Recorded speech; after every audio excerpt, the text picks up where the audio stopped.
Tonight at 10, the voters decide that after 4 decades, it's time for Britain to leave the European Union. As the results were declared, there was jubilation among those who'd campaigned for years to leave the EU.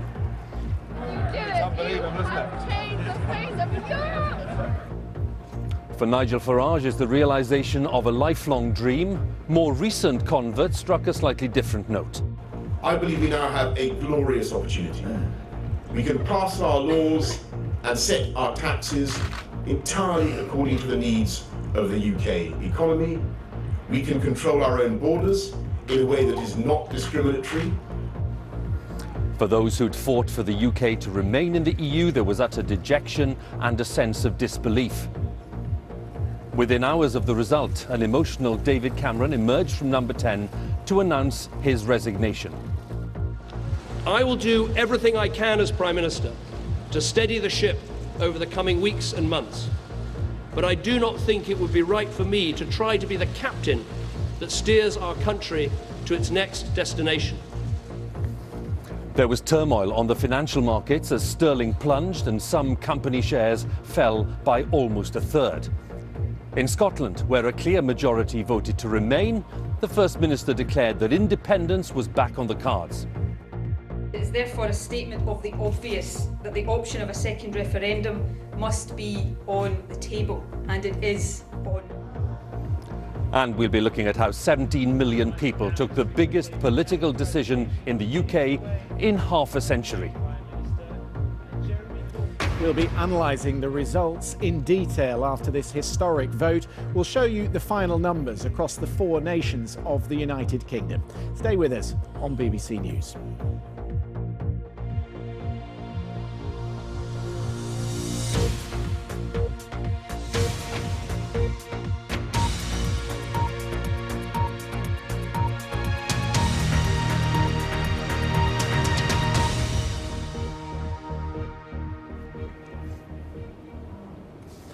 Good evening from Downing Street after a tumultuous day in the history of the United Kingdom. Early this morning came confirmation that voters had decided that Britain should leave the European Union, ending a relationship which began 43 years ago. A few hours later, David Cameron appeared here outside number 10 to announce his resignation, which will take effect by October. The result, by the way, was clear. 52% voting to leave, 48% voting to remain. Turnout was high at just over 72%.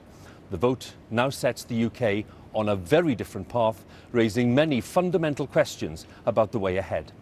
Our first report tonight is from our political editor, Laura Kuensberg. It does contain some flash photography.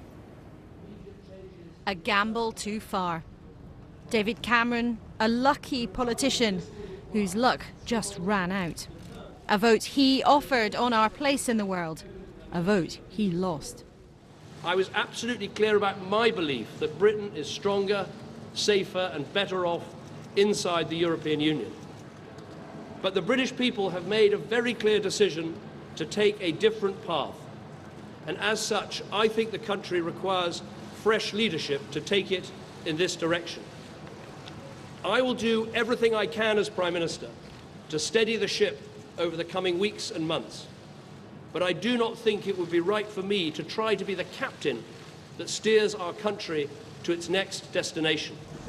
A defeat so big, the consequences so complex, the Prime Minister, and maybe his family too, have had enough. I've said before that Britain can survive outside the European Union, and indeed that we could find a way. Now the decision has been made to leave, we need to find the best way. And I will do everything I can to help. I love this country, and I feel honoured to have served it. And I will do everything I can in future to help this great country succeed. Thank you very much. But as that door closes, what lies next? Chaos or opportunity? Boris Johnson, whose decision to push the Out campaign gave it pulling power that might have made the difference. Shame on you, Boris! You're parasite, Boris Johnson! Walked into hostility, not a victory parade as he left home this morning. The winning side, a campaign office, not a Whitehall address. But maybe 2 wannabe prime ministers. Michael Gove and Boris Johnson eager to praise their friend and rival, David Cameron, and soberly mark the scale of the decision to leave the EU. And to those who may be anxious, whether at home or abroad, this does not mean that the United Kingdom will be in any way less united, nor indeed does it mean that it will be any less European. And I want to speak to the millions of people, directly to the millions of people who did not vote for this outcome, especially young people, who may feel that this decision in some way involves pulling up a drawbridge or any kind of isolationism, because I think the very opposite is true. As we move forward, we should be in no doubt that Britain is embarking on a new chapter, but one that is in line with our best traditions. Now we have a new chance to extend that openness even further. We can build a new, stronger and more positive relationship with our European neighbours based on free trade and friendly cooperation. It was nearly 5 before the result was final. The British people have spoken and the answer is we're out. But an early push for out in Sunderland had given a taste of victory to come. Brexit! Across the north of England, in market and coastal towns, votes to leave piled up and up. Wales chose out too. Only sad faces for Remain held London, Scotland and Northern Ireland. From tears to cheers they'd been waiting so long to raise. Nigel Farage, the first party leader to emerge, up and early. It's a victory for ordinary people, decent people. It's a victory against the big merchant banks, against the big businesses and against big politics. And I'm proud of everybody that had the courage, in the face of all the threats, everything they were told, they had the guts to stand up and do the right thing. But as the Prime Minister said he was off, doubts spread about Jeremy Corbyn. Mr Corbyn, what's your reaction to the Prime Minister resigning? Awkward, he now faces a vote of confidence. The unions back him, but many MPs believe he hung back rather than campaign hard. I campaigned the length and breadth of this country on a party position which was that we should support remaining in Europe, recognising the many deficiencies of the European Union in order to reform it. I made the points about working conditions, I made the points about jobs, I made the points about environmental protection. But Remain smiles in Scotland could lead to another split. As they warned, with England choosing out and Scotland voting in, the SNP is calling for another vote on Scottish independence. It is a statement of the obvious that the option of a second referendum must be on the table, and it is on the table. People are coming to Westminster to witness this day, perhaps to make sense of what's really going on. In the last 24 hours, we've decided to leave the European Union, an institution that's been part of the fabric of our country since the 1970s. As a result, the Prime Minister has resigned. There'll be someone else in charge in number 10 from the autumn, and some of Labour's MPs are trying to force their leader, Jeremy Corbyn, to walk away too. The First Minister of Scotland, Nicola Sturgeon, has said there must be a second referendum on the other union, the one between Scotland and the rest of the UK. It's not so much that this result has turned politics upside down, but it's shattered its established conventions. This flag will become a British souvenir. This one, the common standard. But our decision might trigger so much change, we may watch for years before the banner is final. Laura Kunzberg, BBC News, Westminster. Well, some of the areas which recorded the biggest votes for leave were traditional Labour heartlands in Wales, in the Midlands and in the north of England. And while some people have been sharply criticising David Cameron for calling this referendum in the first place, there's also been criticism of Labour from some Remain people for failing to generate more support for the EU in those traditional Labour areas. Our correspondent Jeremy Cook has been speaking to voters in County Durham. County Durham, mining heritage. Labour strongholds, now determined to leave Europe. Do you mind me asking how you voted? Come out. Around here, disillusionment with politics is palpable. And down the Chippy, it's hard to find anyone who voted to remain. I think it's a class divide, to be honest. You find it? I think it is, yeah. Definitely. That they forget about us up here as well. I really do. I think they should maybe bring the government up to the middle of the country. Let us all have a say, because we're all getting really sick of the way things are. I work on this hand, so I could have been persuaded both ways, obviously, with them possibly leaving if we leave. But to me, I think the best option was obviously just to leave and look after ourselves pretty much. No regrets today? No regrets, no regrets. This is a rejection of mainstream politics, including the Labour Party. I've never seen any Labour people in here, to be honest. UKIP man comes in. A momentous day, but on the factory floor, it's business as usual. They're making water coolers and export to the EU. But again, most here back leave, from the workers to the boss. History will prove we made the right decision. I think in 2 years' time we'll say, thank God we got out. I think people have just become disillusioned. They really have. All the money's ploughed in down south. Any businesses, anything like that, just seems to be in the south of England, and they take care of themselves and they just leave us out in the wilderness. I used to always vote Labour, but I haven't been recently because it's an open house policy. This country's sinking because there's too many people coming in. We need these workers to make our factories functional. We'll always keep a lot of the foreign workers, but it's going to be more controlled. Moving the standings! In the city, it's easier to catch up with some of the 42.5% in County Durham who voted Remain. Here, there's disappointment. I think it kind of shows that the older generation who mainly voted leave, but most of the younger generation voted stay. And I think it just kind of shows that there's a real difference, and our future's kind of been taken away. I think the north of England generally has taken the opportunity to get back politically at Cameron because of all the austerity. But the Labour strongholds here weren't taking much notice of their own leadership. No, absolutely, either. yeah. Why not? Well, you're better off asking Jeremy Corbyn. I think it's a lot of reasons. The message flowing from here is the same across the heartlands of England and Wales. They voted, above all, for change, and change will come and shape the political landscape of a nation. Jeremy Cook, BBC News, Durham. So Mr Cameron emerged from number 10 at just after 8 o'clock this morning to announce that he was stepping down as Prime Minister, and it is just 13 months since he was re-elected, securing the first Conservative majority in 2 decades.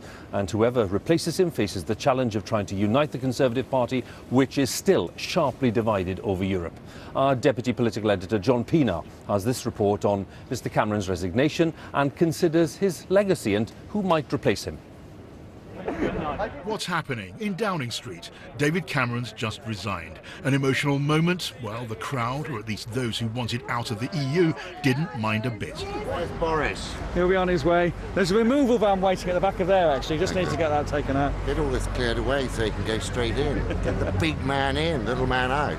For the Camerons, it had ended in tears. Premierships often do. He'd taken his last and greatest gamble and lost, and his obvious pain was shared by colleagues who'd been by his side in his last battle. This is a true body blow, because he led from the front, and he comes out, and he's shown as ever this beautiful composure, this remarkable leadership, this great courage to admit, look, I put my neck on the line and here we are. David Cameron also fought alongside his predecessor, who felt he was made of the right stuff. Sir John, first of all, just briefly, your reflection on the premiership of David Cameron. How will he be remembered? He was a one-nation Conservative. He looks for a tolerant, inclusive, undivided nation. And I don't think it's the fault is at his door that our nation at this moment, upon this issue, is more fractured than we have seen it for a very long time. David Cameron didn't have the hardest upbringing. At Oxford, he mixed with fellow Old Etonians and others equally privileged in the famously high-living Bullingdon Club. As Tory leader, he promised something new and fresh, like not losing again. Nothing and no one will stop us. He detoxified the Tory brand, greener, driven by compassion, and in the Arctic by huskies. In office, along with the Liberal Democrats, he led the first coalition since the war. He won a referendum in Scotland, and with a promise of a new deal in Europe, took a risk too far. We will give the British people a referendum with a very simple in or out choice. David Cameron's no thrill seeker. He took gamble after gamble because he felt he had to hold power or under enormous pressure in Scotland or from his own side over Europe. In the end, he lost everything, and Scottish independence is up for grabs again.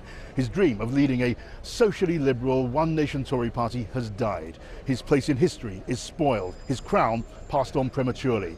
But to who? Boris Johnson's early favourite, popular, though not now with everyone. Theresa May's hopes are no secret, and Michael Gove denies any ambition. Others fancy the job, whatever they say now. I hope very much we do have a woman in the final two. I think that's important in 21st century Britain. Whether it's me, whether it's one of my other brilliant female colleagues, that's going to be for the party to decide. Well, I'm not going to make any decision about that until we've had a bit of a rest over the weekend. We've had a chance to talk to our colleagues. And obviously, I wouldn't rule anything out. Off to the palace today, part of a PM's routine. They miss it when they leave. And though David Cameron always said he could see a life after the premiership, he's lost something he loved, and the hurt was plain to see. John Pienaar, BBC News, Westminster. With me in Downing Street, our political editor, Laura Kuenssberg. And despite all the appeals from Downing Street, the starkest warnings throughout this campaign, the voters weren't having any of it. They weren't. And in the end, as one cabinet minister said in the early hours of this morning, they don't believe us. Despite all the clamour of the campaign, all those very doom-laden warnings to the public, in the end, not by a huge surge, but by a decisive margin and a narrow result, voters rejected that. They said something else. And I think that in 24 hours, the Prime Minister gone, the Labour leader under pressure, the consequences of this decision that's been made in one day, only just beginning to really unfold. This is one of these moments that we'll look back on as being so significant, because a referendum, that black and white vote that is binding, that is a very clear-cut decision, is something that can have the kind of consequences that we're only really just beginning to understand. You know, the numbers of the result in themselves were not surprising. The polls seemed tight. We knew it was going to be close. In the end, the margin was not very significant. But the consequences of it are unknown. And, you know, it's almost as if voters were willing in the end to take the gamble they were warned about again and again, because they thought, you know what, it might be worth it. And we're not really up for listening to those warnings. And the Prime Minister, who began promising this referendum really to try to settle a row inside the Tory party family, has ended up paying with that, not just with his job, but probably also with the legacy that he cared a lot about. We'll explore some of the consequences a little later, Laura. Thanks very much for now. Laura Kuenssberg there. Well, the referendum result did cause some serious turbulence in the financial markets. The pound saw its biggest ever one-day fall before rallying. The FTSE 100 share index plummeted at one point by 8% before the Bank of England said it was ready with some £250 billion of extra funding. And US stocks saw their biggest single day loss in nearly 5 years. Our economics editor, Kamal Ahmed, tracked the market's reaction throughout the day. There is some flash photography in his report. After complacency, shock. After a quiet start, red ink covered the screens. The markets reacted with one quick word when Britain voted to leave the EU: sell. Anything that is risky. The pound fell, bank stocks fell, only tension rose. The Governor of the Bank of England went public, trying to bring some semblance of calm to torrid markets. We are well prepared for this.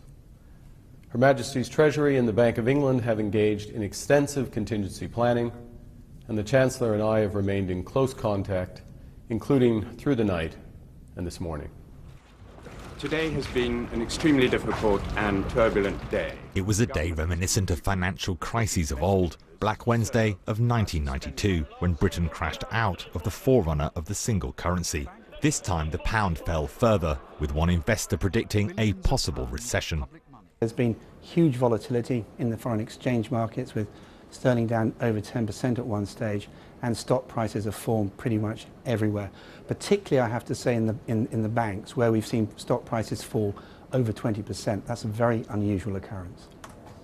There were plenty of predictions of economic chaos if Britain voted to leave the European Union.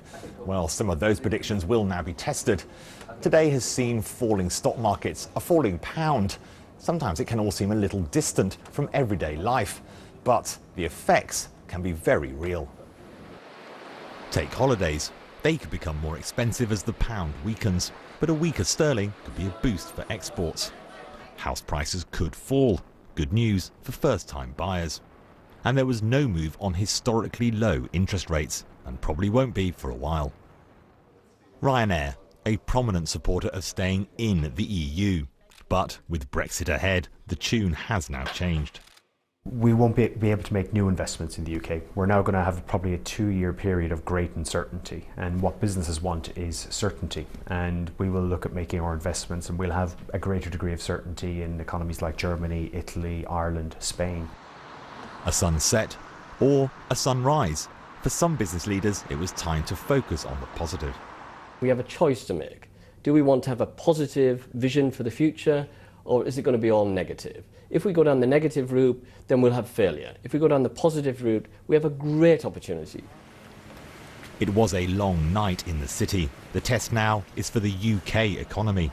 Can it flourish in a new world outside the European Union? Kamal Ahmed, BBC News. With me here in Downing Street now is our business editor, Simon Jack, and there'll be lots of viewers wondering, Simon, I'm sure, when are they going to start experiencing some of the effects or consequences of this decision? Yeah, it was politically dramatic, it was financially traumatic this morning, and people will be wondering, checking themselves for bruises, how's it going to affect me? We'll see some differences almost immediately. The pound in your pocket, for example, might not go as far. At the petrol station, we might see petrol go up by a couple of pence. As Kamal was saying, holidays might get more expensive. But on Monday morning, life will go on. But make no mistake, big changes are on their way. We heard that companies might begin to start thinking, am I going to invest as much? We've heard from Airbus, employs 15,000 people here in the UK. They're saying, we'll review our investment strategy. Some big investment banks here from America who can sell to the EU from London, they're saying, will we have the same number of people? But these things will take days, months, even years to unpick. So what I would say is, on Monday morning, do nothing, but it doesn't mean that nothing is happening. This really is a very, very significant moment in the economic life of this country. Simon, again, thanks very much. Simon Jack there for us, our business editor. Now, in Scotland, where a big majority voted to stay in the EU, the First Minister, Nicola Sturgeon, said that she intended to take all possible steps to keep Scotland in the European Union. She said a second Scottish independence referendum was now highly likely and that it could take place within 2 years. Our Scotland editor, Sarah Smith, reports on the reaction in Scotland and its implications for the future of the UK. Migrants are welcome here! Migrants welcome, maybe, but the referendum result is roundly rejected by protesters angry about being dragged out of the EU against their will. They believe if Scotland was independent, they wouldn't have to leave. And Nicola Sturgeon says another referendum is on the table. Scotland faces the prospect of being taken out of the EU against our will. I regard that as democratically unacceptable. We said clearly that we do not want to leave the European Union. I am determined that we will do what it takes to make sure that these aspirations are realised. Are you confident that in the potential turmoil that could follow a Brexit, that those are circumstances in which Scotland will want to vote for independence? It is exactly because of the uncertainty and the potential turmoil that we face that I think it is in my responsibility to seek the stability and the certainty that membership of the European Union gives us. So Nicola Sturgeon did not say that she will definitely hold another referendum on Scottish independence, but she did say she thinks it is highly likely. She believes this Brexit will make Scots more likely to support independence, but she's not going to set the date until she's sure. She knows she can't afford to lose another referendum. Don't assume independence is now inevitable, says the Scottish Tory leader. The 1.6 million votes cast in this referendum in favour of Remain do not wipe away the 2 million votes that we cast less than 2 years ago.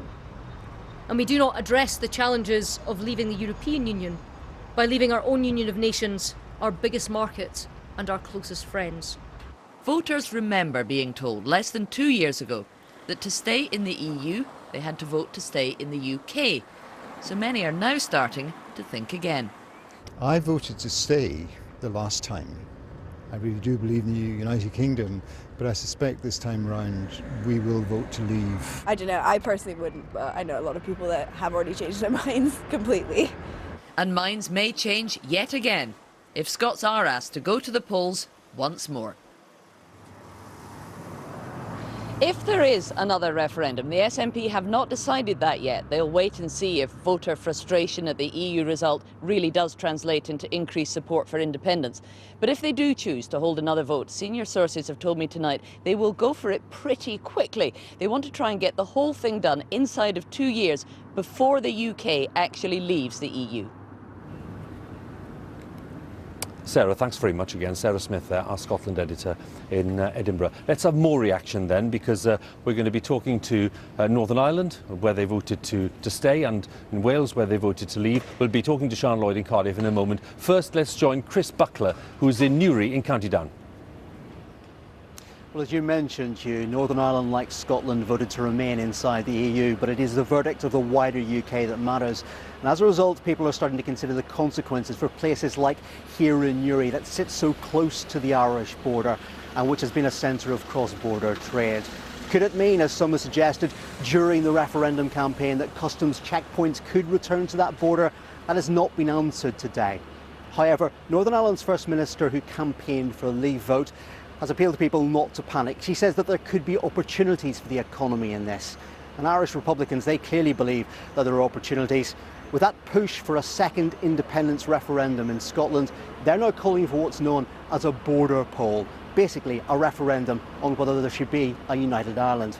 Now, it's highly unlikely that that's going to happen anytime soon, but there has been one consequence of this referendum already. As a result of the Good Friday Agreement, people in Northern Ireland are entitled to hold both an Irish and a British passport. Well, today there has been a rush to get forms to apply for Irish passports in not just nationalist areas, but also in unionist areas. And that's because an Irish passport will remain a European Union passport. Wales voted to leave the EU. 17 of the 22 local authority areas here wanted to go, and they included Labour strongholds, some of the poorest parts of the country that had a lion's share of billions of pounds of structural funds over the past 16 years. Wales had been a net beneficiary of EU funding. However, the economic arguments that were put forward did not convince people here to stay. British-wide issues of immigration, sovereignty and national security were important to Welsh voters too. However, there will now be a scramble as regards funding. Wales's First Minister Carwyn Jones has called for the Barnett formula, the way in which the budget that Wales gets from Westminster is calculated, to be reconsidered as a matter of urgency to make up for the shortfall. Sian Lloyd in Cardiff, thank you, and Chris Buckler in Newry, thank you too.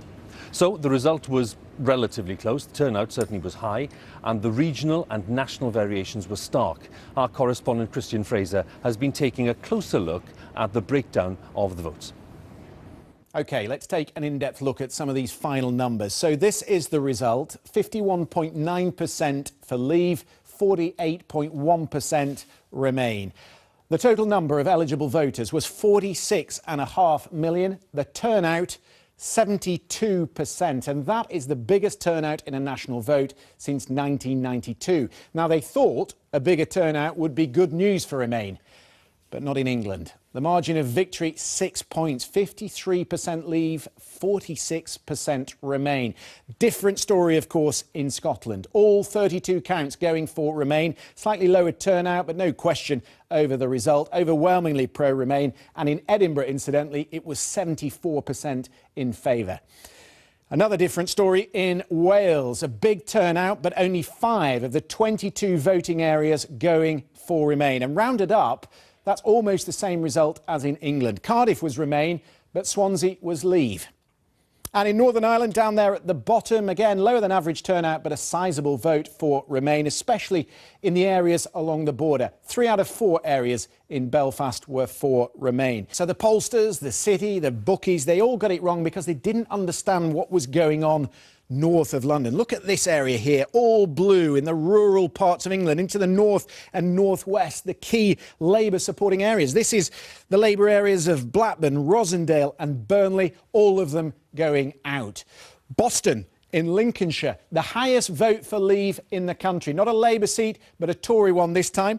And according to the 2011 census, home to the highest proportion of Eastern European migrants anywhere in England and Wales. And down here, Great Yarmouth, a town with a UKIP mayor. Again, one of the top 5 leave votes in the country. Over 70% wanted out. So we've shown you there then the nationwide split between England and Scotland. What about the generational divide? Well, it's far too early to give you a definitive take, but this is what one poll conducted yesterday says. It suggests 27% of 18 to 25-year-olds wanted to leave, compared to 73% wanting to stay in Europe. But as voters get older, that starts to swing the other way. For people over 65, research suggests that 40% wanted to stay in the EU and 60% wanted to leave. Christian Fraser there with a closer look at some of those voting figures and percentages. And by the way, if you'd like more information on how people voted in your area, well, you can find all the details on our website, bbc.co.uk/news. Have a look at the website, and the links are there for you. You can find your area and you'll see the breakdown there on the page. Now, Chancellor Merkel of Germany expressed great regret today at Britain's decision to leave the EU. She's due to meet President Hollande of France for urgent talks on Monday, ahead of a summit on Tuesday. But some of Europe's politicians have been calling for their own referendums in the light of the UK result. Our Europe editor, Katja Adler, is in Brussels tonight with the latest. Well, Huw, there was a sharp intake of breath across Europe today as it began to sink in. This really had happened. The UK is leaving. Of course, the leaders of Europe's increasingly influential Eurosceptic parties rushed to cheer the results, but the governments of Europe are very worried. And here in Brussels, the mood is despondent and resentful. Meanwhile, passionate Europeans are now dubbing our referendum day Black Thursday as they react to the news.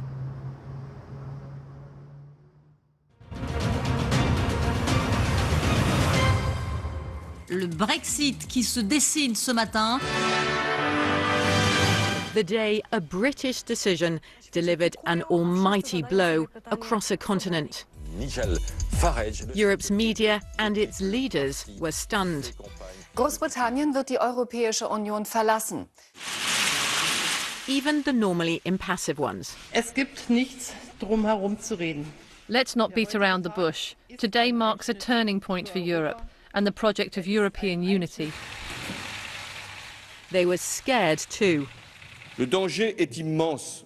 The French president, facing tough elections next year, warned of what he called immense dangers of extremism and populism. His pressing concern, a popular rival who calls for France to have its own in-out EU referendum. Brexit for her was a political present. Her delight today, obvious. Nous vivons un moment historique. This is a historic moment. What nobody had foreseen just a few months ago is now a reality for all. Yes, it is possible to leave the European Union. And out, say Europe's leaders, is out. They want to start the Brexit process now, not in October, as David Cameron suggests. Frustration then for the Brussels bigwigs at Cameron, at Brexit, and at the question of this British journalist. Is this the beginning of the end of the European Union? No. Thank you. Thank you all. No, said the President of the European Commission, and marched out. His refusal to properly answer my question is indicative, you could say, of the aloof Brussels attitude critics so dislike.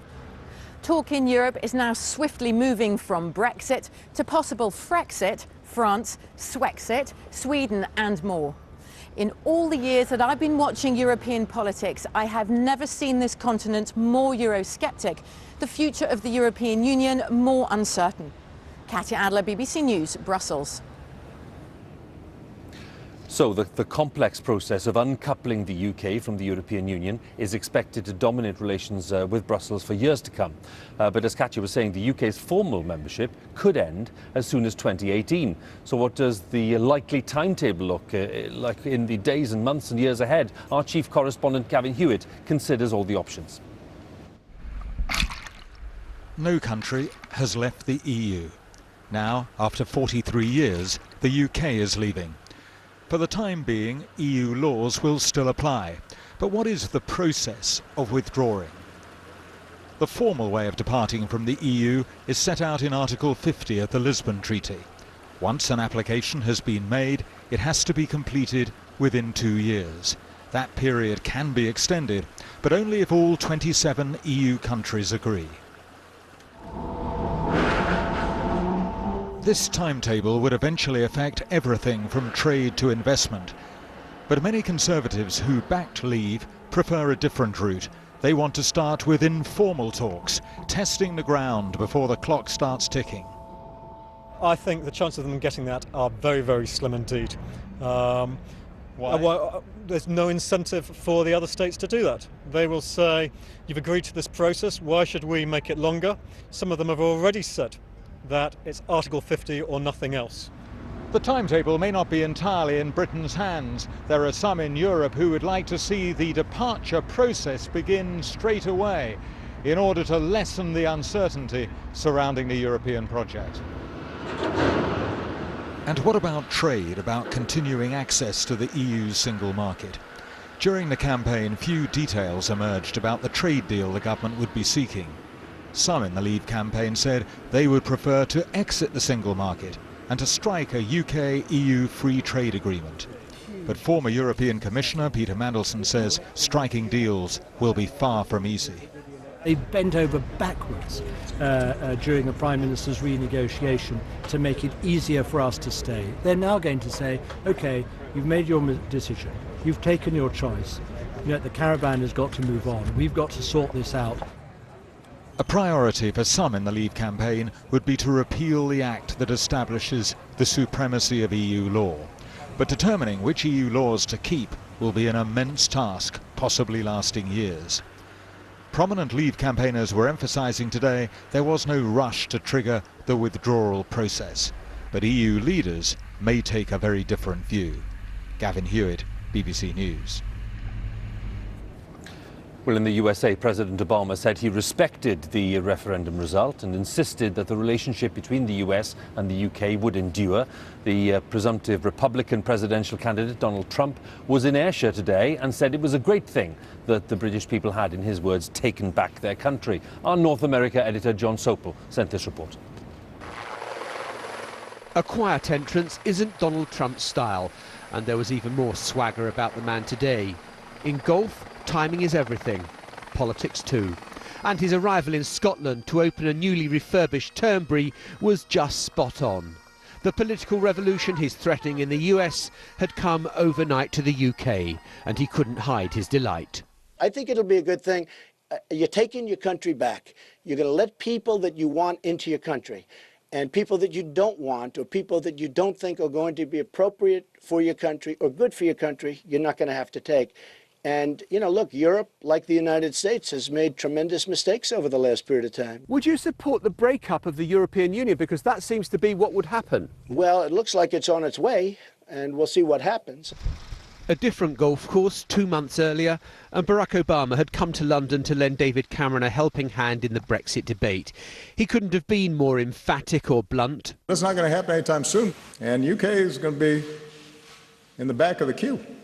But that forcefulness grated on many Britons, and the most powerful man in the world may have overplayed his hand. Certainly it was a different tone from the US president today. I do think that yesterday's vote speaks to the ongoing changes and challenges that are raised by globalization. But while the UK's relationship with the EU will change, one thing that will not change is the special relationship that exists between our two nations. That will endure. The EU will remain one of our indispensable partners. America is 3,000 miles in that direction, but today it feels a lot closer. The forces that have propelled Britain towards leaving the EU are the same ones that have resulted in Donald Trump gaining the Republican nomination and possibly the presidency come November. John Sopel, BBC News, Turnberry on the Ayrshire coast. Well, the result, as we've heard, confounded the pollsters and came after a 9-week campaign characterised by some very bitter debate between political allies as well as opponents. The Leave campaign focused squarely in the final days on urging voters, as we've heard, to take back control, while Remain insisted that Britain was stronger, safer and better off in the EU. Our correspondent James Landale reports on how the campaign was won and lost. So how did they do it? How did the Leave campaign defy expectations and win so many votes in so many areas? We are better off, we are stronger, we are safer inside. The start of the campaign was dominated by pro-Remain politicians warning about the economic risks of Brexit. But voters didn't trust the experts or the celebrities, and by the end it was Leave's slogan that you couldn't escape. Vote Leave and to take back control. Take back control. Take back control. Is it not time we took back control? At the same time, people heard Leave's warnings about the impact of immigration on public services and its fears about what it saw as the threat of Turkey joining the EU. The Leave campaign was very disciplined in getting its messages out on money and on migration and on accession, especially of Turkey. Secondly, I think it had an optimistic note. It was much more hopeful about what you will get if you are willing to leave. And if we vote Leave and take back control, I believe that this Thursday can be our country's Independence Day. And in Boris Johnson, Leave were blessed with a popular figurehead who, with Michael Gove, brought political showbiz and intellectual credibility to a campaign that reached out to swing voters. And while there were some tensions with Nigel Farage, the UKIP leader ran his own campaign and appealed beyond his core support to traditional Labour voters, many of whom sensed Jeremy Corbyn's equivocation about supporting Remain. Leave won the referendum because they successfully mobilised a particular section of British society, economically disadvantaged, mainly white, older English voters who live outside of London but do not feel as though they've been winning from globalisation, from European integration, and who wanted to send a very strong message on identity concerns like immigration. A group of people who are not regular voters, but whom Leave deliberately targeted. This campaign wasn't just about Boris and borders. It was won by the Leave campaign because they tapped into a wider sense of anti-establishment feeling, and that won them the support of voters who feel left behind by globalisation and often ignored by mainstream politics. James Landale, BBC News in central London.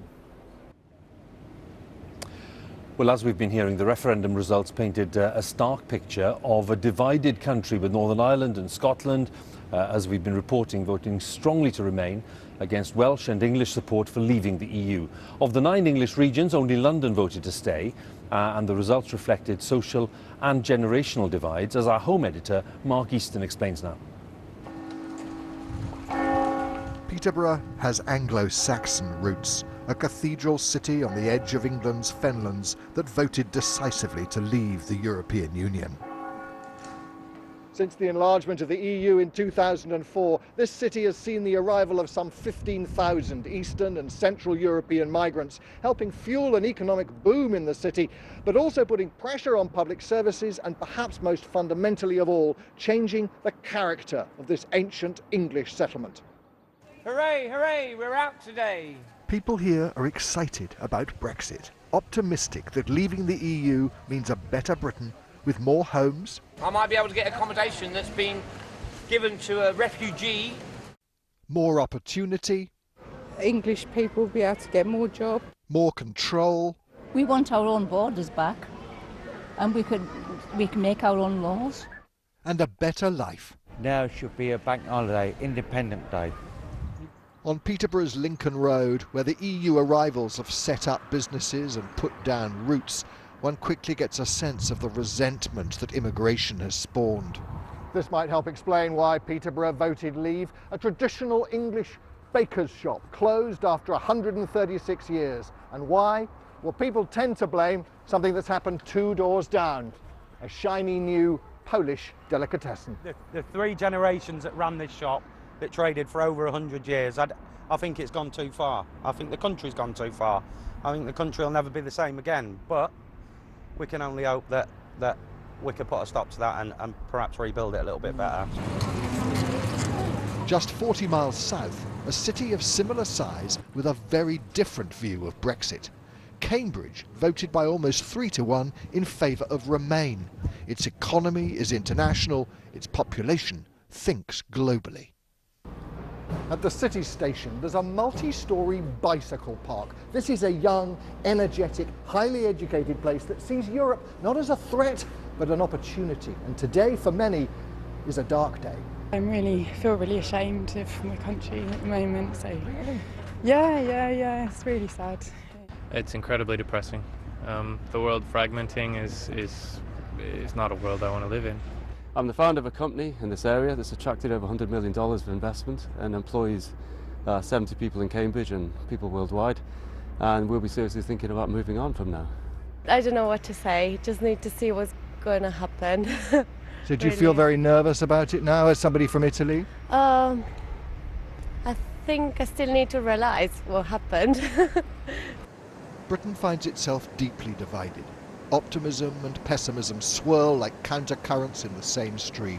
Successful navigation will require cool heads and skilled hands. Mark Easton, BBC News, Cambridge.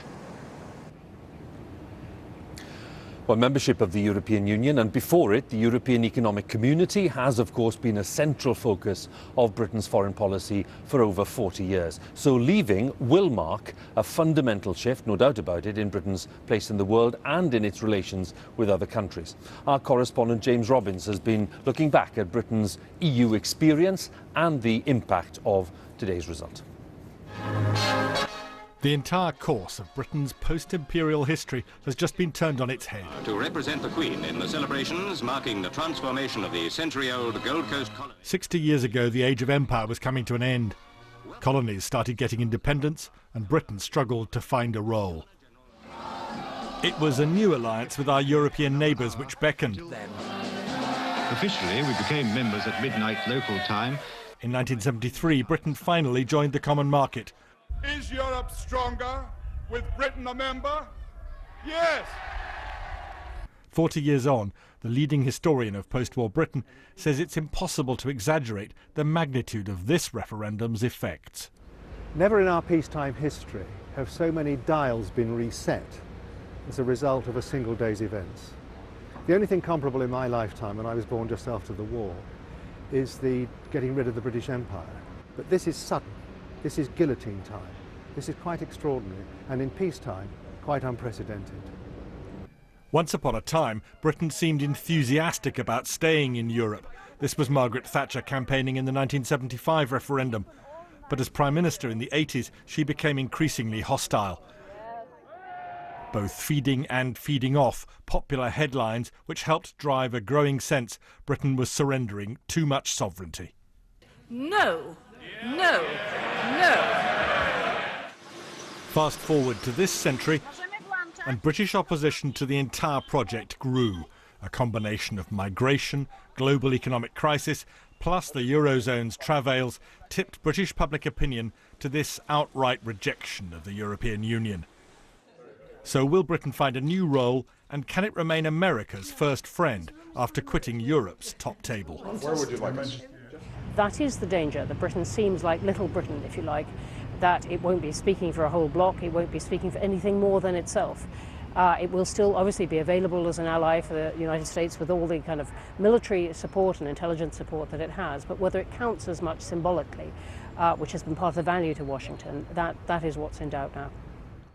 For 50 years, Britain's prime ministers have come and gone, courting Europe, joining Europe, by turns infuriated and sometimes enthused, until David Cameron bet his job on it and lost. Britain has chosen another, quite different path. James Robbins, BBC News. Well, James there mentioned headlines that have featured in terms of European coverage in the papers over the years. Let's just show you a few of tomorrow morning's headlines because they contrast, to say the least. Here's the Daily Mail. It was the day, says the Mail, that the quiet people of Britain rose up against an arrogant, out-of-touch political class. Rather different tone on the Daily Mirror. If we look at the Mirror front page for tomorrow. What happens now, says the Daily Mirror.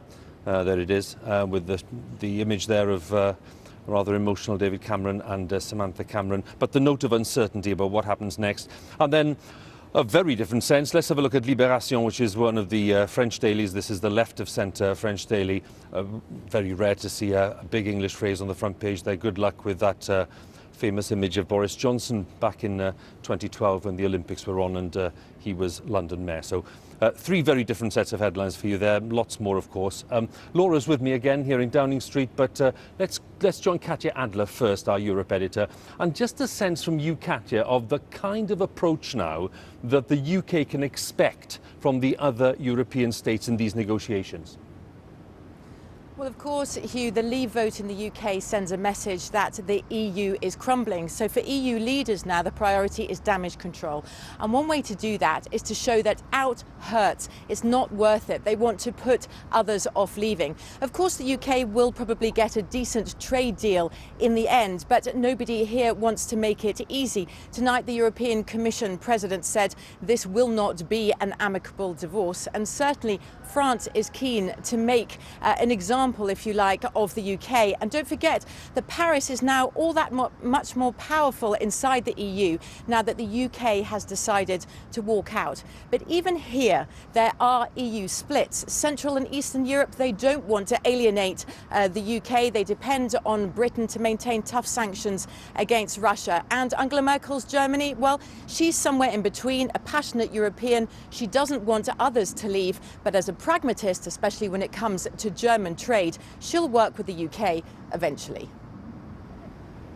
Katya, thanks very much. And to you, Laura, you mentioned it earlier, but let's just underline it now here, which is that we are only just beginning probably to realise the scale and the import of the change that's ahead. Absolutely. This is the end of part one and the beginning of part however many, and on Wednesday night we were saying how rare it is as individuals and as a country we get the chance to make a political decision that permanently changes the course of our country and potentially of a whole continent. We had the chance to do that, and you know what, for better or for worse, the country made that decision. The consequences could be so enormous for Scotland, for those divisions between town and country, for the whole sense of who we are as a nation. And probably tomorrow morning, next week, next month, we'll all wake up and feel that maybe not very much has changed. But things do change in politics. They never stay the same forever, however much the settlement feels like it's sort of baked into the nature of a country. It's probably only once or maybe twice in all of our lifetimes that such a big decision is taken that really has the potential to transform a country and its relationship with the rest of the world.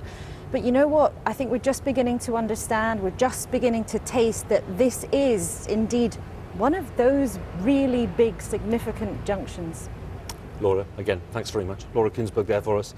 Final word as our political editor tonight. That's all from Downing Street tonight after a day of truly momentous change for the UK and for the EU. The voters have set a new course for Britain, breaking a 43-year bond with the European Union, the biggest political change of the past half-century. We'll leave you tonight with some of the enduring words and images of the day. Have a good night. The decision taken in 1975 by this country to join the common market has been reversed by this referendum to leave the EU. I've got my country back. What I've got, I want to keep. I feel like someone's kicked me in the stomach. I mean, Europe's not perfect, but we're much better trying to influence it from within than without. 70 million people have said we must leave the European Union. We now need a Brexit government. The British people have made a very clear decision to take a different path. And as such, I think the country requires fresh leadership to take it in this direction. This does not mean that the United Kingdom will be in any way less united, nor indeed does it mean that it will be any less European. It's an open house policy. This country's sinking because there's too many people coming in. I think people have just become disillusioned. They really have. I thought we would have stayed in. So yeah, very disappointed with the outcome. This morning when I woke up, I actually did suddenly think, oh God, like, I actually wish we'd stayed in. I'm just glad we're out in it and that's it for me, because this is our England. This is our England.